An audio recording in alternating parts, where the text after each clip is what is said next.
தமிழில் கற்கண்டு பகுதியில் 4 வகை சொற்கள் கொடுக்கப்பட்டுள்ளன. இது 6ஆம் வகுப்பு பாடத்தில் கொடுக்கப்பட்டுள்ளது. இவற்றை பற்றி நாம் இப்பொழுது தெளிவாக பார்ப்போம். தமிழில் சில எழுத்துக்கள் தனித்து நின்று பொருள் தரும். ஒன்றுக்கு மேற்பட்ட எழுத்துகள் தொடர்ந்து வந்தும் பொருள் தரும். இவ்வாறு பொருள் தருபவை சொல் எனப்படும். பொருள் தரக்கூடிய வார்த்தைகள்தான் சொல் என்று அழைக்கப்படுகிறது. இதற்கு எடுத்துக்காட்டாக சில சொற்களை பார்ப்போம். ஈ, பூ, மை, கல், கடல், தங்கம்.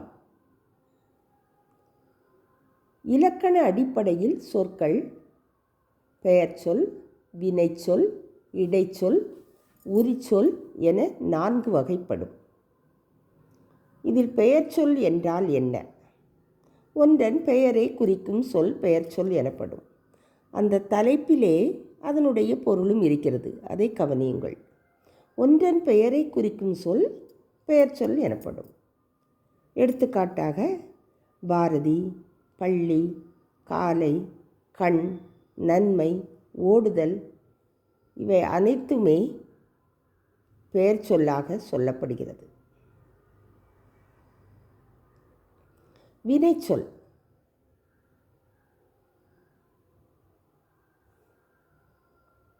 வினை என்னும் சொல்லுக்கு செயல் என்பது பொருள்.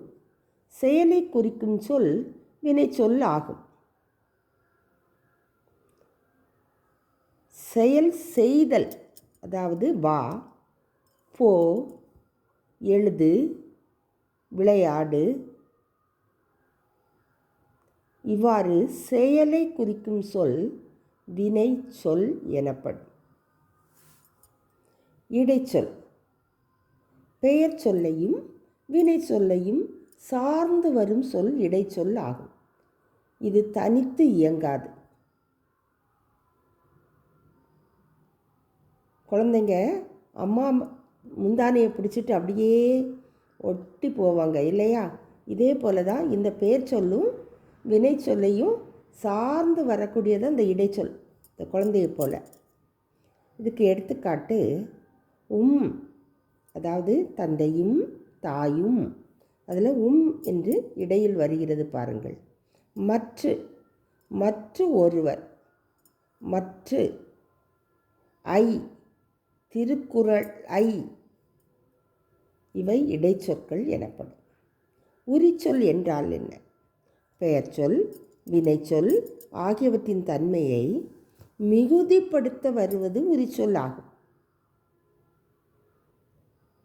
நகரம் என்று சாதாரண வார்த்தையை மாநகரம் என்று மிகைப்படுத்தி சொல்லும்போது சொல்லப்படுகிறது. சால, அதாவது சிறந்தது, இது உயர்வானது தான். சால சிறந்தது என்றால் மிகவும் சிறந்தது என்று சொல்லை மிகைப்படுத்தி கூற பயன்படுவதுதான் இந்த உரிச்சொல் ஆகும். இவ்வாறு சொற்கள் 4 வகையாக பிரிக்கப்பட்டுள்ளன. அவைதான் பெயர்ச்சொல், வினைச்சொல், இடைச்சொல், உரிச்சொல்.